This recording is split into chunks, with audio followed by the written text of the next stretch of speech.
अस्सलाम वालेकुम रहमतुल्लाहि वबरकातुहू। जनाब अज माशाल्लाह दोस्तों की फरमाइश ते माशाल्लाह ताज़ा सूई हुई बकरी लियांदी है जनाब, वो भी पठोरे दे नाल।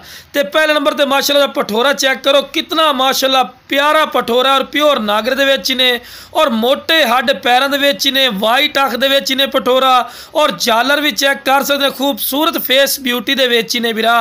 लख रुपये वाला बकरा ही ने और बकरी भी माशाल्लाह माशाल्लाह कमाल दी है। ते पहले सूअद विच वेखो कितना प्यारा माशाल्लाह बकरा दिता इसू। ते लो बिरा माशाल्लाह सैट चेक करो बिरा, जेड़ा बिरा आखदा ना कि शौक रखना ते बिरा शौकिया चीज़ नहीं मिल रही, इस तो बाद शौक नस्ल क्वालिटी बिरा नहीं होंदी। और पहले सूअद विच भी 2.5 तो 3 लीटर दुध वाली कन्फर्म बकरी, वो भी 2 टाइम का बिरा। ते माशाल्लाह जिमें माँ का कलर है उस तरह पठोर का, लेकिन पठोरा बड़ा कमाल का दिता इसू।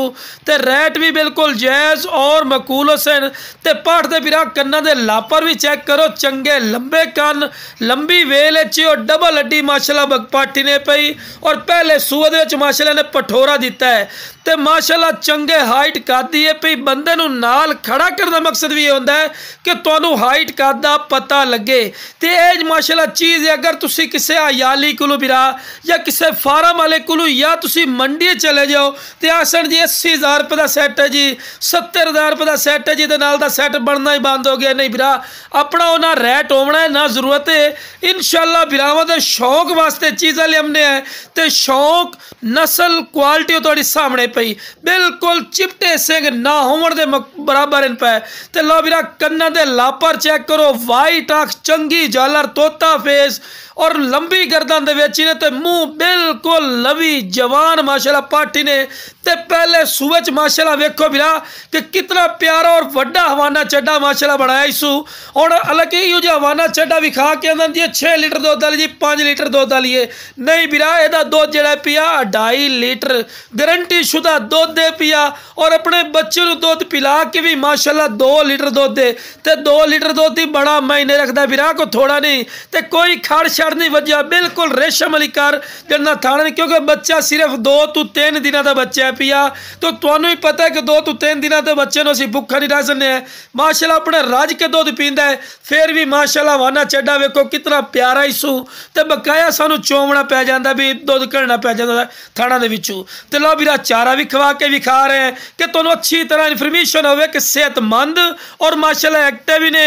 तो लख रुपये वाली ब्रीड है, इंशाल्लाह बिरावां नू हज़ारां नहीं मिलेगी। ते बकरा भी अल्लाह खैर की तुहानू इंशाल्लाह पूरा सैट मिलना ना अल्लाह दे फजल करम नाल। बकरा ही तिकर सिरे जो निक्का पठोरा दे थल्ले ना बिरा, उन्हें ही पैसे पूरे कर जाने जेड़े जिस रेट दे तुहानू पूरा सैट मिलना है। ते हवाना चड्डा भी माशाल्लाह चेक करते पे ने, कितना खूबसूरत माशाल्लाह हवाने दे विच। ते लो बिरा बच्चा माशाल्लाह दुध पी रही है माशाल्लाह माशाल्लाह, बच्चे तो काफ़ी ज़्यादा माशाल्लाह दुध दे पी इस बकरी का। तो तुसी खुद भी चेक कर सकते हैं, माशाल्लाह दुध पी रही है बकरी, अपने बच्चे को चढ़ रही है। बंदा सैड तो हो गया जनाब, चेक कर सकते हैं अपने बच्चे को जनाब चढ़ रही है। तो बिल्कुल ताज़ा सूई हुई ने जनाब, आज जनाब तीसरा दिन इस बकरी को सूई हुई ने, दूसरे तो तीसरा दिन। तो माशाल्लाह खूबसूरत चीज़ है। बड़े दोस्तों फरमाइश की है कि फौजी भाई ताज़ा सूई हुई बकरी लियाओ।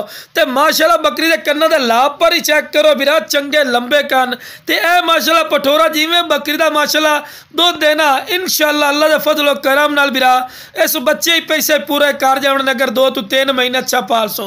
तो बकरी की वेल चेक करो बिरा, इस तो वध वेल और हाइट कद नहीं चेक कर सकते हैं माशाल्लाह। जिन्ना बच्चा भी रज के दुध पी रही है फिर भी माशाल्लाह वेखो भी कितना हवाना चड्डा भरा होया इसू बिरा, जेड़ा बिरा के ने भी दुध वास्ते चाहिए ने, फिर भी जबरदस्त नंबर 1 ही ने। अगर बिरा इस तो इलावा भी तुसी 2 बच्चे बकरी दे होर भी पालना चाहना इस बकरी ते फिर भी माशाल्लाह पाल जा सन। तो वेखो जिदे जिदे ओदी माँ जा रही है तो नाल दे नाल बच्चा भी नाल दे नाल मगर आ रही है बिरा, चेक कर सकते हैं। तो लख रुपये की ब्रीड है इंशाल्लाह तुहानू हज़ारां रुपये मिल सी। तो जिस बिरा नू चाहिए जनाब स्क्रीन पर नंबर चल रहे हैं, इस तरह रब्ता कर लवे इंशाल्लाह अल्लाह दे फजल करम नाल प्यार मोहब्बत रह लाजिस है। ओके जनाब, अस्सलाम वालेकुम रहमतुल्लाहि।